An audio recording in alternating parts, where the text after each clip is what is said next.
자, 주목해봐, 이제. 얘기하고 싶어도 참고 나를 보세요. 몇 번째 한 거야, 우리가 지금 벌써? 몇 번째? 몇 번째 했어?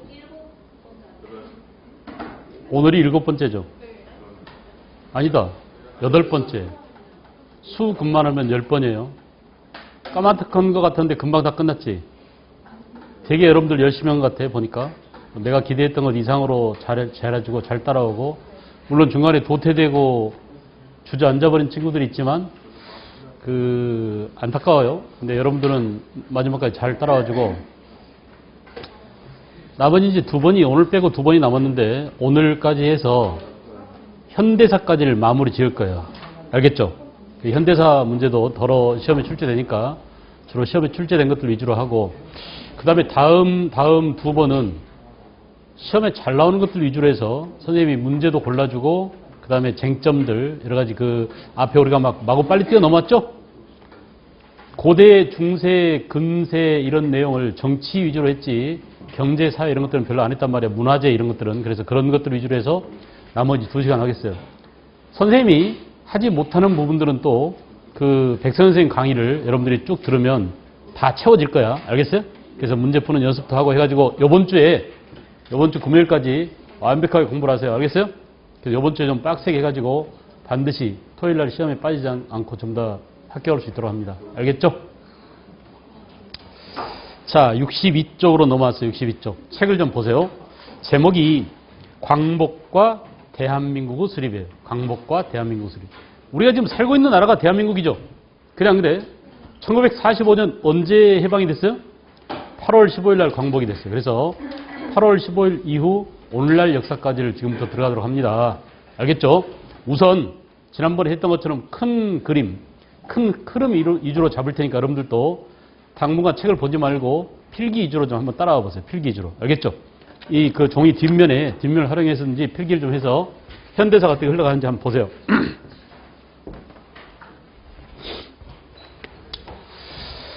자, 이제 1943년에 카이로, 이집트입니다. 이집트에 있는 카이로라는 도시에서 카이로 회담이 열렸어요. 카이로 회담. 이 카이로 회담은 뭐냐? 우리가 아직 해방되기 전이죠. 1945년 8월 15일 날 해방이 되는데 이미 해방되기 전에 연합국 측에서, 그러니까 주로 누구냐면 미국, 영국, 중국 이 나라의 정상들이, 미국의 루스벨트, 영국의 처칠, 그 다음에 중국의 장제스 이런 사람들이 모여서 우리나라의 독립을 최초로 보장해줬다라는 데 의미가 있어요. 알겠어요? 그래서 한국의 독립을 아직 해방되기도 전에 한국의 독립을 최초로 국제사회에서 보장해줬다라는 데 의미가 있다. 최초 보장입니다. 왜 그랬을까요? 왜 우리 독립을 연합국 측에서 보장해줬을까? 우리가 뭐가 이쁘다고? 우리 민족의 열렬한 독립의 의지를 봤죠. 옛날 3.1운동 때. 그래 안 그래?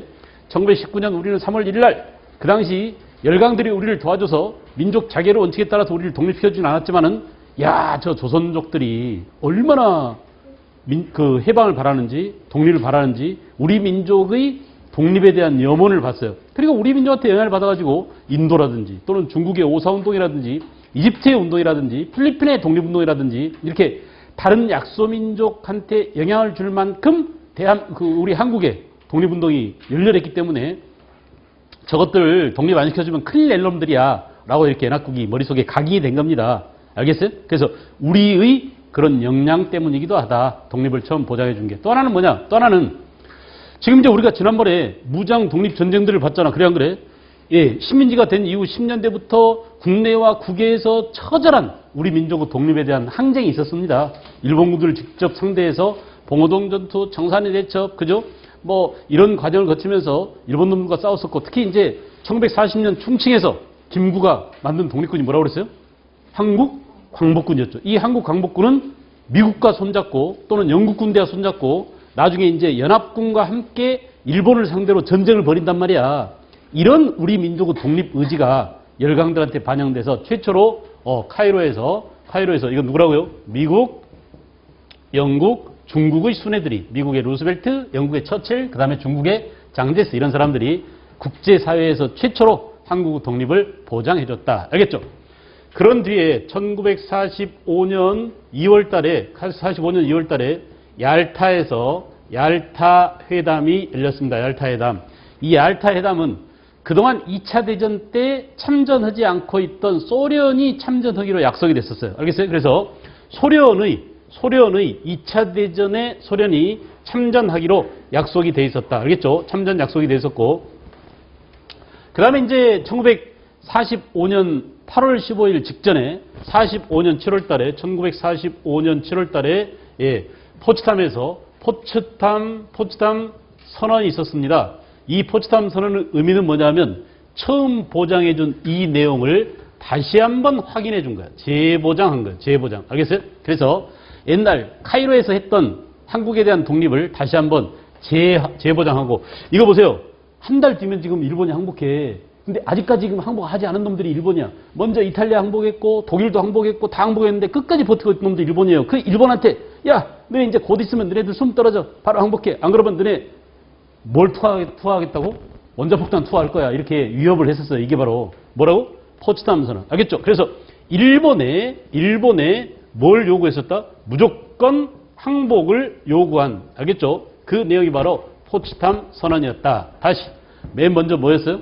카이로, 그 다음 뭐? 얄타, 그 다음 뭐? 포츠담 선언. 이 순서를 좀 알아둘 것. 그 중에 의미가 있는 건 뭐라고요?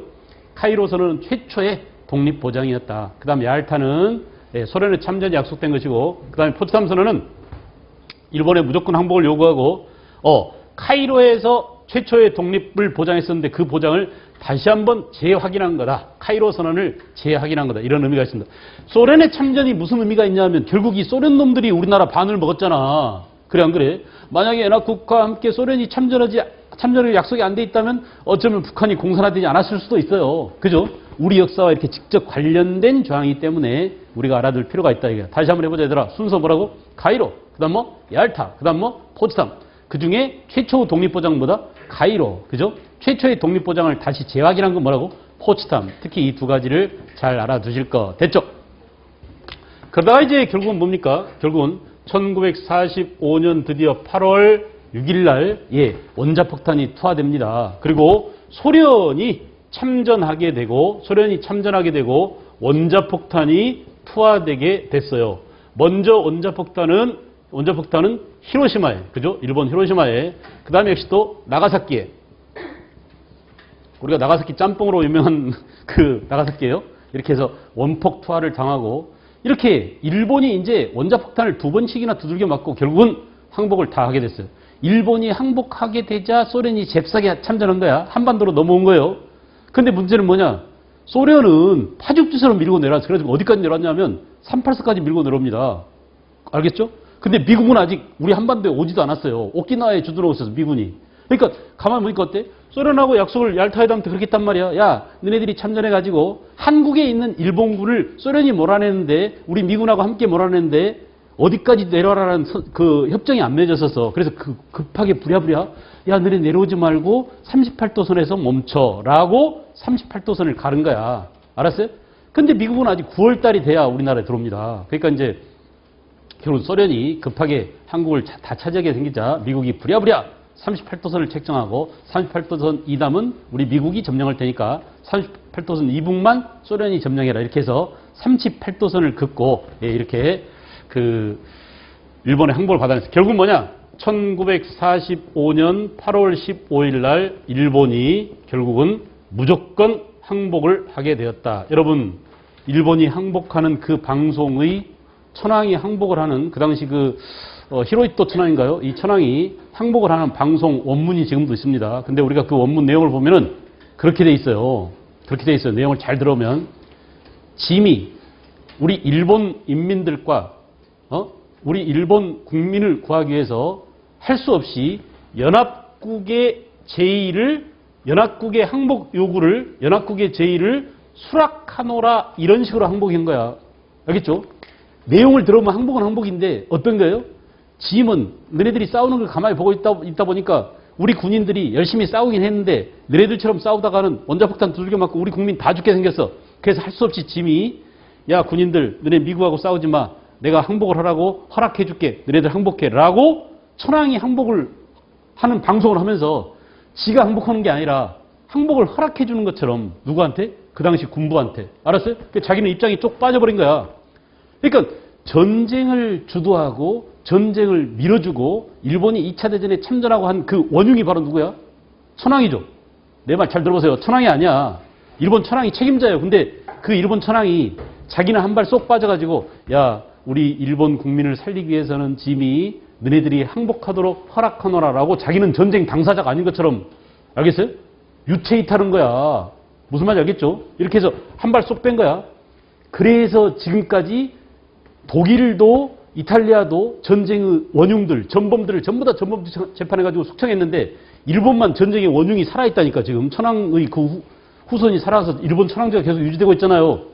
그래서 일본이 지금처럼 생발악을 하는 거야. 아직도 군국주의가 말살되지 않았어. 독일은 나치즘이 다 없어졌어요. 알겠죠? 독일 지배층 사회에서 나치즘이 없었는데 일본은 아직도 그 군국주의 후예인 아베 총리가 지금도 독도는 쟤네 땅이다 하면서 말이야. 신카쿠 열도니 저 북쪽에 있는 그 섬들, 산린섬 이런 것들을 진해 영토라고 주장하고 있는 그 근거가 일본의 군국주의 망령이 살아있기 때문인데 그 당시 일본 천황이 항복을 하면서 항복 선언을 하면서 우리는 무조건 항복 잘못했어 내가 책임질게 이렇게 항복하는 게 아니라 짐이 보건대 우리는 포츠담 선언의 항복 요구를 수락하는 것이 좋겠다라고 해서 자기는 쏙 빠졌다니까. 그래가지고 전쟁이 끝난 이후에 천황이 살아남아 있어요. 전쟁의 원흉이 지금까지. 알겠죠? 그래서 일본이 지금도 이렇게 동북아에서 아주 악동으로 나쁜 나라로서 이렇게 계속 존재하고 있는 겁니다. 알겠죠? 이렇게 해서 이제 우리는 결국은 일본의 항복으로 우리는 우리의 해방이 되었습니다. 아주 좀 더러워요. 껄쩍지근하죠? 해방이 어때요?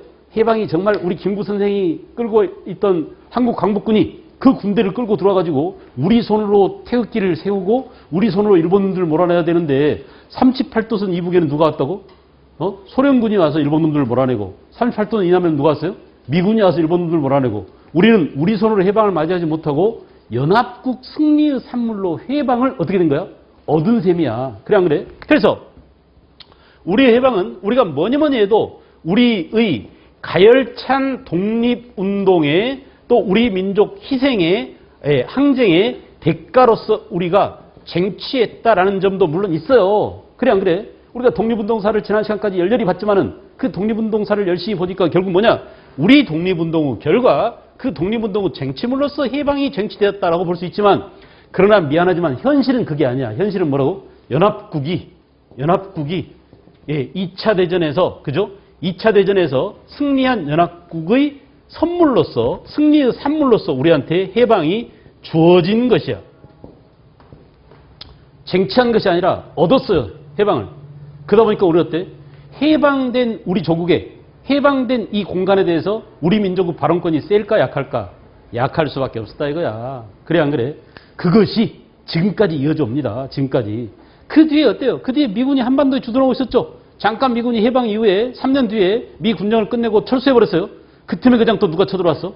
북한이 쳐들어왔어요. 6.25 전쟁이 일어났어요. 그 6.25 전쟁 이후에 다시 미군이 우리나라에 진주했죠. 그 이후 미군이 지금 60년 넘게 우리 남한에 진주가 있다니까. 미군 사령부도 있고 알겠어요? 합참의장이 미국 사람이고 연합군으로서 계속 존재하고 있는 거야. 무슨 말 알겠어요? 그러니까 아직도 우리는 전쟁 상태다 전쟁 상태 아니다? 전쟁 상태예요. 전쟁이 어떻게 돼 있어요? 휴전돼 있는 거야. 휴전. 그래서 현재는 어때? 이 휴전 상태를 전쟁을 끝내버리자. 종전. 그리고 이제 절대 싸우지 않게 남북한에 평화회담을 맺자. 그래서 평화 상태로 바꿔야 돼. 그래야 전쟁이 없는데 우리가 항상 전쟁이 날 위험이 있는 것은 지금 전쟁이 종전된 거야. 휴전된 거야. 잠깐 싸우다 쉬고 있는 거예요. 그러니까 야 우리 지난번에 쉬기로 했지. 그럼 지금부터 다시 한번 시작해볼까? 뭐 언제든지 싸울 수 있는 그런 상황이란 말이야. 그러니 우리가 지금 제일 먼저 해야 될 일은 뭘까요? 휴전회담을 뭘로 바꿔야 돼? 종전회담으로 바꿔야 돼. 그런 다음에 평화회담으로 바꿔야 됩니다. 이제 우리 싸우지 말자. 같은 민족끼리 뭔 짓이냐.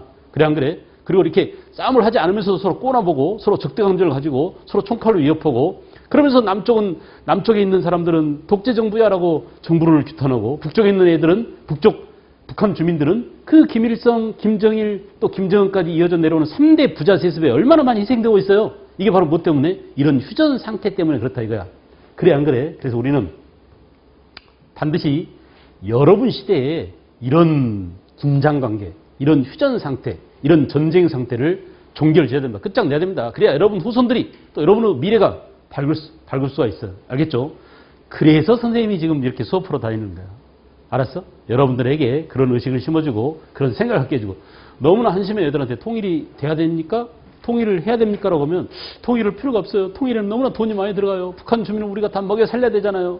우리가 세금 내서 걔들을 먹여 살릴 이유가 있어라고 알지도 못하는 그런 소리를 하는 거야. 무슨 말인지 알겠죠? 그러니까 지금도 이제 올 초만 하더라도 박근혜 그 대통령이 통일은 대박이다 이런 표현을 해가지고 지금 매스컴에서 난리도 아닙니다. 대통령이 통일은 대박이다라는 그런 저급한 표현을 했지만은 어쨌든 통일을 하겠다라는 의지를 갖고 있단 말이야. 알겠죠? 그래서 다행히 이제 그런 정부에 또는 그 권력을 쥐고 있는 자가 통일을 하겠다는 의지를 갖고 있는데 이것이 반드시 통일로 이어져서 그동안 우리가 서로 민족끼리 서로 대립하고 분단 체제 하에서 고통받고 있던 사람들이 고통에서 좀 해방될 수 있었으면 좋겠어요. 알겠죠? 이렇게 해서 우리는 1945년 8월 15일 일본의 항복이 곧 우리의 해방이었지만 결국 이 해방은 뭐냐? 무엇으로 이어진다? 분단으로 이어지게 되었다. 알겠어요? 남북 분단으로 이어지게 되었다. 자, 거기 교재를 좀 보세요. 62쪽 나왔죠. 카이로 회담, 야알타 회담 순서대로 그 다음에 포츠담 선언 그리고 1945년 8월 9일 날 이 날짜를 좀 잘 기억하세요. 일본이 해방한 게 몇 년이라고요? 몇 년 몇 월 며칠이라고? 8월 15일이죠. 근데 소련이 참전한 게 며칠이에요? 8월 9일 날이야. 그러니까 다 된 밥에 숟가락만 하나 얹어서 거저 날로 먹었죠. 누가? 소련이. 어디를 날로 먹은 셈이에요? 북쪽을 날로 먹은 셈이야. 소련은 별로 한 일도 없으면서. 알겠어요? 다 망한 일본을 살짝 들어와서 살짝 소련이 잽싸게 들어와서 날로 먹은 겁니다. 그러다가 이제 드디어 1945년 8월 15일 날 항복을 하게 됐다. 됐죠? 넘어가. 다음 페이지로. 그 다음에 1945년 8월 15일부터 1945년 그 12월까지 우리는 이제 국내에서 무슨 일이 있었는가를 보세요. 이 당시 우리 한반도 정세입니다. 해방 전후에 한국에는 무슨 일이 있었느냐.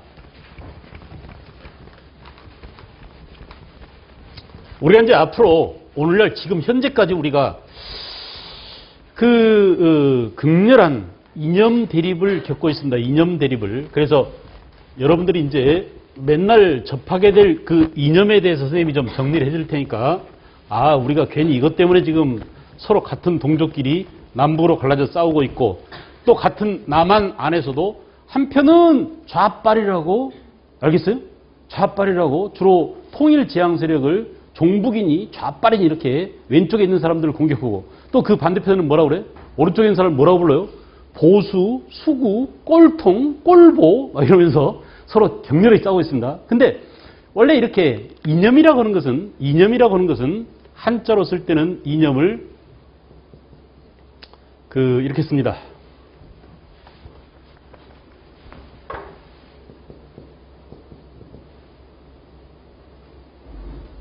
맞죠? 맞나? 이상해. 내가 하도 안 썼으니까.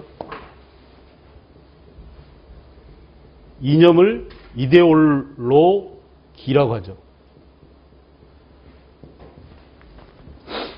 이 이념이 언제 생겼냐 하면 이념이라고 하는 것이 생긴 것은 프랑스 혁명 때 프랑스 혁명 당시에 프랑스 혁명 때 우리 이제 프랑스 혁명의 이념을 자유라고 합니다. 자유.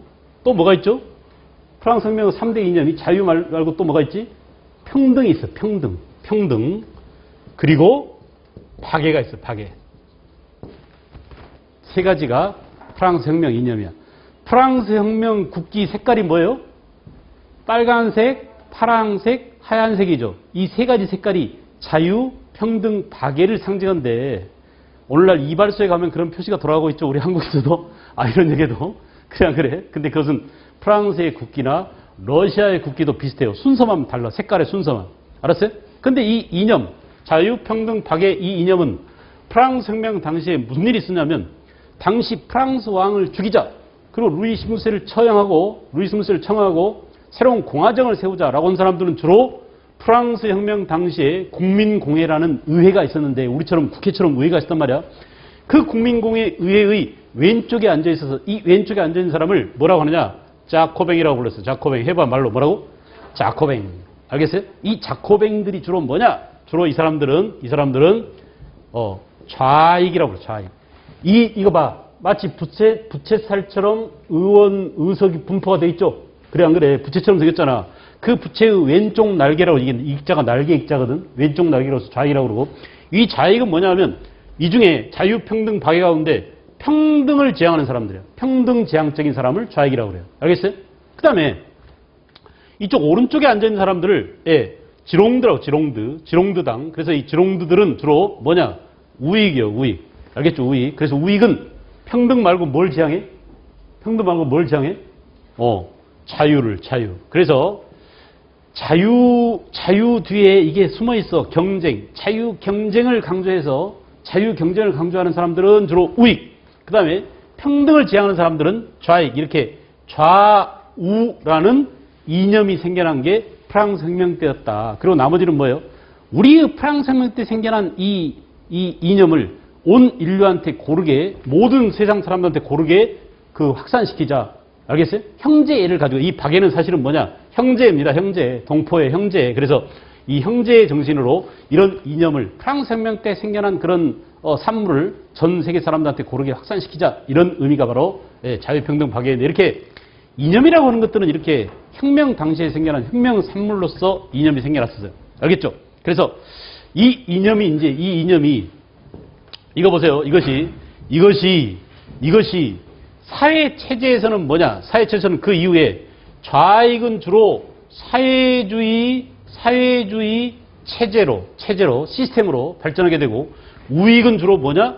자본주의 경제 체제로 이렇게 발전하게 되더라. 알겠죠? 자본주의를 옹호하게 됐단 말이야.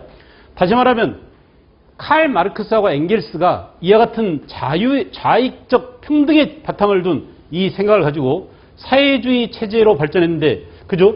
마르크스에 의한 사상이 그 이후에 레닌에 의해서 소련에서 무슨 혁명이 일어났다고? 우리 다 배웠잖아. 소련에서 무슨 혁명? 사회주의 혁명. 이 사회주의 혁명을 다른 말로 뭐라고 그랬어요? 볼세비키 혁명이라고 했죠. 볼세비키 혁명이라고 했죠. 그죠? 자, 자본주의 체제는 이미 18세기에 영국에서, 그죠? 산업혁명의 결과물로서 자본주의가 이미 발달했으며, 그래 안 그래? 이미 19세기에는 자본주의가 무슨 자본주의로? 독점 자본주의로 발전해 왔었다. 그러니까 자본주의는 뭡니까? 능력 있는 사람이 열심히 일해가지고 열심히 시장에 물건 내놔서 잘 팔려서 부자 되는 것은 당연한 거 아니냐라고 한 게, 자유 경쟁에서 이겨서 자기 돈을, 사유재산을 많이 축적하는 게, 경쟁 체제에 의해서 사유재산을 많이 갖고 있는 것은 전혀 나쁜 일이 아니다, 미덕이다라고 하는 게 자유 경쟁 체제, 그러니까 자본주의 체제를 옹호하는 사람들의 생각이에요. 그 생각, 그것이 바로 우익적 사고야. 우익적 이념이에요. 알겠죠? 그래서 이미 19세기 이후로 독점 자본주의 하에서 1차 대전, 2차 대전이 일어났는데, 1차 대전 중에 러시아에서 사회주의 혁명이 일어나가지고 이 볼세비키 사상이, 사회주의 사상이 우리나라에 전파된 것은 다 배웠어요. 우리나라에 1900 몇 년대, 20년대에 전파돼 들어왔다. 그래서 우리는 열광하게 됐다. 열광. 왜? 민족 자결주의가 우리를 해방시켜주지 못해. 3.1운동 때 우리가 민족 자결주의에 기대가지고 독립운동을 하려고 했는데 완전히 실패했어. 열강이 우리를 도와주지 않았어. 그런데 소련이 이 사회주의 이념을 가지고 우리를 도와준대. 그리고 뭐라고 그랬어요? 노동자야, 농민이야, 일어나라. 우리 소련이 무기도 대주고, 우리 소련이 그 약소민족 해방운동을 도와줄 테니까. 이렇게 해서 거의 모든 사람들이 말이야, 우리는 해방되기 전에 사회주의 사상에 경도돼 있었어요. 즉, 사회주의 사상은 뭐냐? 자, 우리가 이미 배웠죠. 일본 놈들이 쳐들어와서 노동자들이 핍박받고, 우리 농민들이 토지조합사업 또는 산미 증식계획으로 쌀 뺏겨 땅 뺏겨 했던 농민들 아니야? 그 농민들이 결국 이 사상에 빠져들 거 아닌가. 무슨 말인지 알겠죠? 이런 상태에 놓여 있게 되었다. 알겠어요? 그래서 해방 이후에, 해방을 전후해서 우리 남한의 이념적인 우리가 이것을 스펙트럼이라고 합니다. 말로 해보자. 무슨 스펙트럼? 이념의 스펙트럼이에요. 말로 한번 해봐. 뭐라고? 이념의 스펙트럼. 여러분, 빛이 쫙 스펙트럼에 비춰지면 어때요? 빨주, 노초, 파란 뭐 이렇게 분광이 되죠. 그것처럼 1945년, 빨리 앉아 임마, 카메라 가리니까. 1945년 8월 15일을 전후해서 우리 남한 사회에 있던 사람들의 머릿속 생각을 마치 스펙트럼에 빛을 통과시켜서 빨주, 노초, 파남보 색깔이 갈라진 것처럼 그 당시를 보면은 우리는 이런 모양을 갖고 있었다라는 얘기예요. 봐봐요. 맨 왼쪽에 있는 사람을 뭐라고? 극좌라고 합니다. 극좌. 오케이? 가장 극렬한 좌익 세력. 그러니까 평등지향적인 사람들. 어떻게든 예, 노동자와 농민을 중심으로 한 가난한 사람들을 위한 알겠어요? 프롤레타리아 계급 투쟁을 해가지고 이렇게 평등지향적인 세계를 만들자라는 사람들은 누구냐면 그 당시에 극좌에 있던 사람들이 남한만이야. 남한. 북한 빼고 북한은 이미 다 공산화 돼버렸잖아. 북한은 이미 사회주의 체제가 됐잖아요. 근데 남한이 대한민국에서 지금 문제예요. 남한에서는 가장 빨간 사람이 누구였어요? 그러면 안 되지. 박정희도 빨겠어요. 그 당시에. 중요한 것은 박정희도 빨겠다는 사실이야. 근데 그 당시에 가장 빨간 사람은 박헌영이에요. 말로 해봐. 누구라고? 박헌영이야. 오케이? 박헌영. 알겠죠? 가장 극우적인 생각. 이 당시 이제 극우적이라는 사람들은 자본주의 체제를 가지고 남한에서 돈도 많이 벌고 있으면서 식민지 지배 체제를 옹호하고 일본 놈들한테 빌붙어서 권력과 부를 누리던, 알겠어요? 그리고 일본의 2차 세계대전 참전을 지지하고 천황폐하를 위해서 우리가 비행기도 만들어줘야 돼. 우리가 갖고 있는 모든 쌀도 보내야 돼. 심지어는 우리 국민들 다 전쟁에 쏟아내야 되라고 선동가 다닌 놈들이 있어서 이 나쁜 놈들이지. 그래 안 그래? 완전 친일파 중에서도 극우적인 친일파가 있었는데 그런 놈들이 바로 누구냐? 극우가 이 사람입니다. 이것 때문에 동아일보나 조선일보가 난리도 아니에요. 진해 사장이 그랬거든. 지금 동아일보, 지금 조선일보 사장이 있었는데 그 다음 사장이 이런 놈들이에요. 김성수. 말로 해봐. 누구라고? 김성수. 오케이? 말로 해보세요. 누구라고요? 김성수. 당시 김성수는 일제시대에 경성방직회사라는 엄청난 큰 회사를 갖고 있었습니다. 그러면서 어때요? 고려대, 동아일보를 전부 다 인수했었어요. 그러니까 사실은 우리가 민족고대거지만 고대도 원래는, 알겠어요?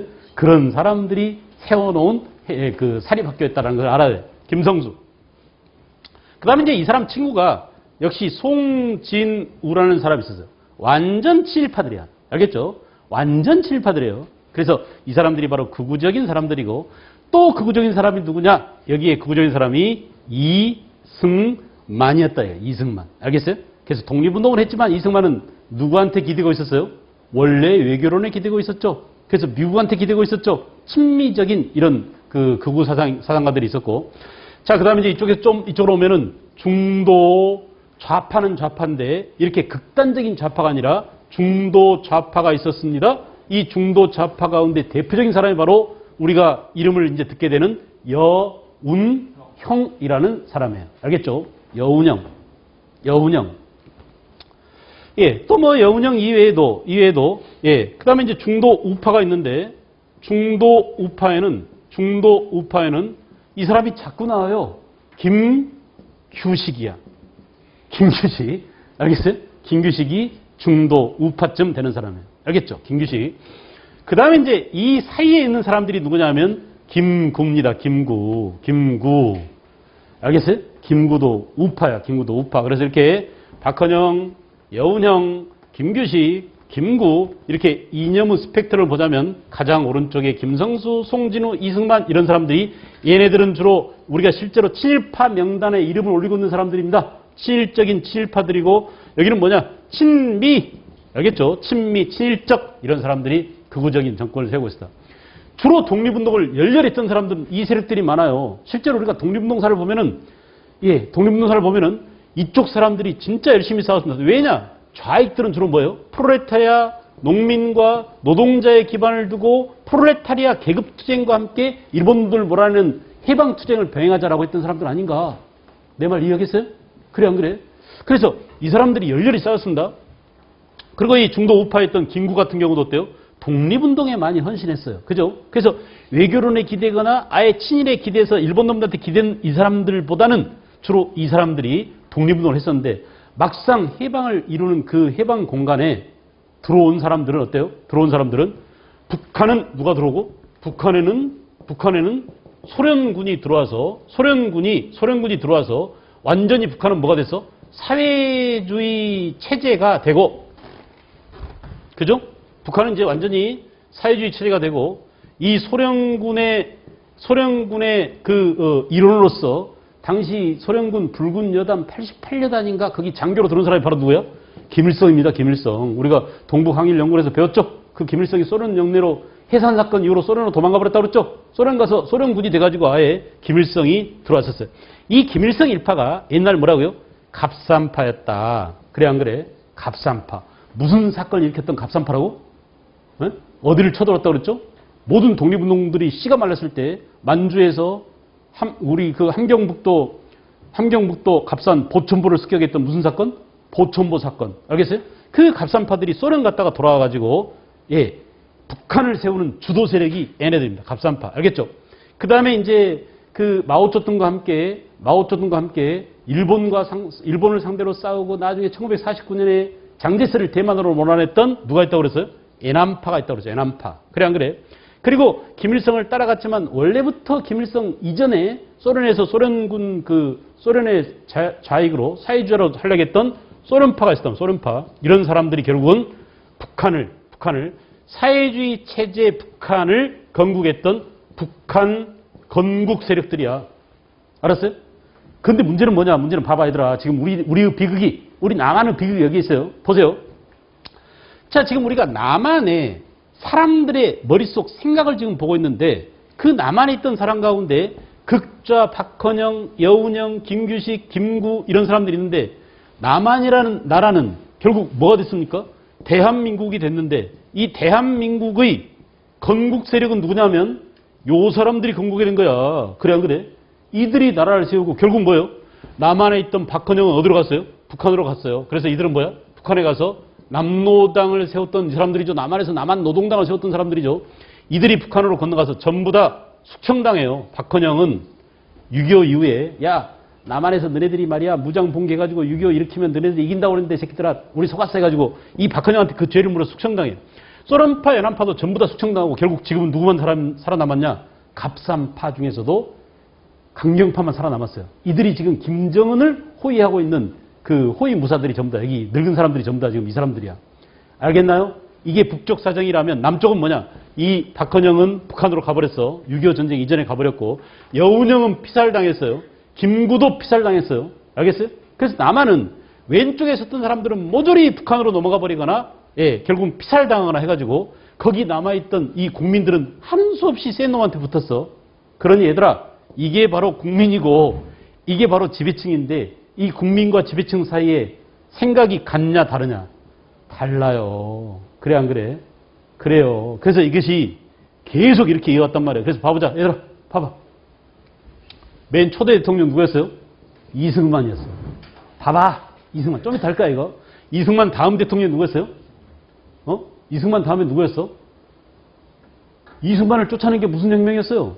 4.19 혁명이었죠. 4.19 혁명으로 이승만을 몰아내고 대통령에 오른 사람은 윤보선이라는 사람이야. 윤보선. 그리고 실제로는 이때 장면이라는 사람이 그 당시는 내각 책임자니까 총리가 대빵이었어요. 그죠? 그래서 대통령은 윤보선이었지만 실제로는 장면이었고 이 장면 정권이 있었는데 그냥 그 다음에 61년에 뭐가 일어났어? 5.16 군사 쿠데타가 일어났죠. 5.16 군사 쿠데타 이후에 결국 5.16을 일으켰던 누가? 박정희가 대통령 돼가지고 박정희가 그 뒤 대통령을 18년 동안 해먹었어요. 권력을 18년 동안 잡고 있었어. 그러니까 결국 박정희하고 이승만이 대통령을 해먹은 연수를 합치면 한 30년 넘을 거야 아마 두 명이. 무슨 말 알겠어요? 봐봐. 그래서 이승만은 바로 이런 입장에 있는 사람이고 박정희는 어떤 사람이냐? 아까 누가 빨간색이었다고 그랬는데 실제로 해방된 그 당시에 박정희는 좌익이었어요. 박근혜 아버지 박정희가 좌익이었다니까. 그 좌익이어가지고 우리가 이제 이따 배우겠지만 여수 순천에서 여순 그 좌익에 의한 좌익 군인들에 의한 반란 사건이랍니다. 그 반란을 주도했던 사람 가운데 한 사람이 박정희야. 근데 이 박정희가 자기 동지들 공산주의자들 배신했어요. 그래가지고 군부한테 꼬질러 버려. 우리 군인 안에 왼쪽 좌익 이쪽 사상을 가진 사람들이 누구누구 있어요. 그거 다 일러 바친다. 그래서 자기만 살아남아. 그래가지고 이제 그 구제를 받았어요. 처형당하지 않고. 그런데 군대에서 그 계급장 떼고 이제 있다가 갑자기 유교가 터져가지고 우리 남한의 군인 수가 부족하니까 다시 박정희를 불러들였어. 그래서 박정희가 군대에 있다가 결국은 쿠데타를 일으킨 거야. 알겠어요? 이렇게 박정희 다음에 누가 대통령이었어요? 박정희 다음에 해봐. 최규하입니다. 최규하. 이름을 못 들어본 사람도 있죠? 최규하. 잠깐 대통령인데 어쨌든 대통령이야. 최규하를 몰아내고 최규하를 옆구리 찔러서 그만두게 만들고 그 자리를 차지한 놈이 바로 누구예요? 너무나 유명한 전두환이 2번이나 대통령을 했다는 사실. 알았어요? 전두환이 2번이나 대통령 해먹고 3번은 최규하의 남은 임기를 해먹고 그 다음에 법을 바꿔서 7년 단임제로 혼자 또 한 번 더 해먹었어요. 알겠죠? 그리고 그 다음에 누구냐? 전두환 다음에 누구였어요? 전두환 친구? 전두환 친구 누구야? 노태우야. 알죠? 알죠? 이 시절까지만 하더라도 여러분 태어나지 않았어요. 그래 안 그래? 근데 나는 이 사람만 빼고 다 봤어. 그러니까 내가 그야말로 산 증이냐? 나만의 살아있는 산 증이냐? 전부 다 얼굴 알고 실제로 전부 다 아는 사람들이에요. 전부 다 아는 사람들. 노태우 다음에 누구였어요? 노태우 다음에 노태우한테 그동안 민주화운동했던 김영삼이 항복해버려. 그래서 3당 합당을 합니다. 이게 90년 유명한 3당 합당. 그래갖고 노태우 밑으로 들어가. 누가? 김영삼이. 그래가지고 대통령 자리를 차지합니다. 김영삼. 친구 김대중을 배신하고 저쪽 편으로 들어가 버린 셈이죠. 그리고 김영삼 다음에 누가? 김대중. 김대중 다음에 누구예요? 김대중 다음에 누구야? 노무현이죠. 노무현. 그래서 우리는 이 김대중, 노무현 이 기간 동안에 그나마 뭐라고? 민주화가 진행됐다. 독재 정부가 무너졌다. 여러분들 되게 이제 우리가 독재라고 하는 것은 이승만 독재, 그 다음에 박정희 독재 이렇게 얘기하죠. 이 두 사람을 독재라고 그러고 전두환 독재라고 해요. 전두환. 그래 안 그래? 전두환도 권위주의적인 정부, 광주 민주화운동을 진압하고 민중을 학살하고 대통령이 돼서 독재 정권, 독재 권력을 휘두르는 사람이죠. 봐봐 얘들아. 남한이 해방된 이후에 지금 1945년 해방돼서 지금 몇 년입니까? 2014년이죠. 60년 넘게 지금 정부가 이어져 오고 있는데 그 정부의 최고 책임자들이 이런 놈들이었단 말이에요. 이승만, 친미, 윤보선 뭐 있으나마나한 존재고 박정희 결국 뭐야? 일본군 장교였어요. 일제시대에. 알겠어요? 만주 군관학교 출신이고 대구 사범학교 나와서 그 만주 군관학교 있다가 혈서를 썼어. 손가락 잘라가지고. 그래서 나는 일본 천황원에서 충성을 다하겠습니다 해가지고 육군 사관학교 편입돼요. 그래가지고 그 장교가 됐어. 그런 친일파야. 그 후배 똑같은 만주 군관학교 출신 최규하입니다. 알겠죠? 그리고 그 박정희의 얘가 육사 그 몇 기인가 8기인가라면 얘가 육사 11기인가 그래. 그래서 이 박정희가 전두환이 박정희의 후배고 그 동기고 이 사람들 여기까지 전부 다 군사독재입니다. 군사독재. 그리고 겨우 김영삼이 이제 군인이 아닌 사람이 처음으로 이때 권력을 잡았다고 해서 이때부터 뭐라고? 문민정부라고. 말로 해보자 뭐라고? 문민정부. 김대중은 무슨 정부라고 그랬어요? 김대중은? 무슨 정부? 응? 김대중은? 참여정부였죠. 참여정부. 그래 안 그래? 참여정부. 그래도 노무현 때까지 이때를 우리가 민주정부 10년이라 합니다. 그런데 이 두 사람은 뭐냐 성격이 이 두 사람을 주로 지금 이 사람들이 뭐라고 하냐면 이 사람들이 뭐냐면 좌빨이라고 그래. 좌빨. 천만의 말씀이야. 좌익이 아니야. 여기쯤 있는 사람이야. 이념의 스펙트럼 속에서 볼 때 김대중이나 노무현은 김구와 비슷한 계열이에요. 어떤 면에서 김구랑 비슷하냐면 김구는 남한과 북한이 분단되면 안 된다. 우리 가서 같이 회담을 하자. 라고 김일성을 만나러 이 두 친구가 건너갔어요. 이게 바로 유명한 뭐예요? 남북협상이죠. 김규식. 남북협상을 누구랑 하러 갔다고? 김규식이 38선을 건너서 김일성, 김두봉하고 같이 회담을 합니다. 야, 우리 분단으로 가지 말고 반드시 우리 통일을 하자. 이렇게. 알겠어요? 그리고 비록 실패했지만 돌아오면서 나에서 오는 통일이라는 그 유명한 글을 쓴 사람이 바로 누구예요? 김구 선생이에요. 알겠어요? 그런데 이 두 사람도 공통점이 뭐야? 북한에 건너갔어요. 가서 직접 누구를 만났어요? 김일성을 만나거나 김정일을 만나고 왔죠. 그래 안 그래? 그러면서 통일을 지향하는 사람들이지 좌측이 아니야. 이념적 스펙트럼 머릿속 생각을 정리해보면 이쪽도 우파였다. 중도 우파쯤 되는 사람들이다. 오케이? 그래서 우리가 이제 이렇게 8.15 해방을 전후해서 우리 남한의 사람들의 머릿속을 한번 들여다봤습니다. 원래 이념이라고 하는 것은 이념이라고 하는 것은 우리 것이 아니라 프랑스 혁명의 산물이며 눈에 보이지도 않는 그런 이념 때문에 엄청나게 많은 사람들이 죽었어요. 당시 프랑스 혁명 때도 유명한 로베스피에르라는 사람이 있는데 혹시 들어봤어요? 프랑스 혁명 그러면 로베스피에르 그러면 아주 유명한 공포정치의 주인공이죠. 이 공포정치의 주인공 로베스피에르도 역시 좌파적인 나라를 세우려고 그랬어. 근데 이 로베스피에르가 결국은 뭐예요? 자기 친구들한테 결국은 배신당해가지고 숙청을 당합니다. 이게 바로 유명한 테르미도르 반동이죠. 그래서 왼쪽으로 가려다가 프랑스 혁명이 오른쪽으로 와버려요. 오른쪽은 무슨 혁명이야? 왼쪽은 사회주의 혁명이지만 오른쪽은 무슨 혁명이에요? 자본주의 혁명이죠. 그래서 프랑스 혁명은 부르주아에 의한 자본주의에 의한 그런 혁명이 됩니다. 그래서 프랑스 혁명 때 완성되지 못한 좌파적 이념을 가지고 혁명을 완성시킨 사람이 레닌이었어요. 어디에서? 러시아에서. 이게 바로 무슨 혁명? 볼셰비키 혁명이었다. 사회주의 혁명이었다. 러시아 혁명이었다. 이렇게 얘기할 수 있죠? 알겠죠? 근데 우리는 그런 혁명 따위를 거치지 않았습니다. 우리는 혁명이 없었어요. 그래서 우리는 그렇게 이념이 중요하지 않다고 생각했는데 갑자기 독립운동 과정에서 3.1운동 이후에 사회주의 이념이 들어가지고 우리 민족끼리 지금도 어때? 이념적으로 너무나 심하게 싸우고 있습니다. 그래 안 그래? 이념이 밥 먹여주는 거 아니죠? 이념이 밥 먹여주는 거 아니죠? 그래서 이제 여러분들 세대는 이런 이념보다는 보다 더 중요한, 알겠어요? 실제로 우리가 먹고 사는 문제를 해결해야 되고, 더구나 이제 지금은 전 세계적으로 말해요. 환경 문제 또는 뭐 그 전 지구적인 그 문제들이 너무나 많아요. 핵 공포로부터, 핵 위협으로부터 우리가 해방해야 되는 그런 문제, 또 뭐 기술의 진보가 인류한테 독이 될 것인가 약이 될 것인가 이런 문제들을 인류가 함께 공동으로 풀어야 될 과제들이 많은데 아직도 이념 가지고 눈에 보이지도 않는 먹잘 것도 없는 이런 이념 가지고 피 터지게 싸우고 있는 전 세계에서 유일하게 이념 때문에 분단되어 있는 우리 대한민국과 북한입니다. 알았어요? 그래서 이것 때문에 우리가 너무나 에너지를 많이 소모하고 국가적으로 에너지를 너무나 많이 쏟고 피를 흘리고 그러고 있는데 여러분 시대에 이것을 빨리 종결을 지어야 돼요. 알겠죠? 좀 쉬었다가 이제 보다 더 구체적인 내용들을 교재와 함께 또 보도록 하겠습니다.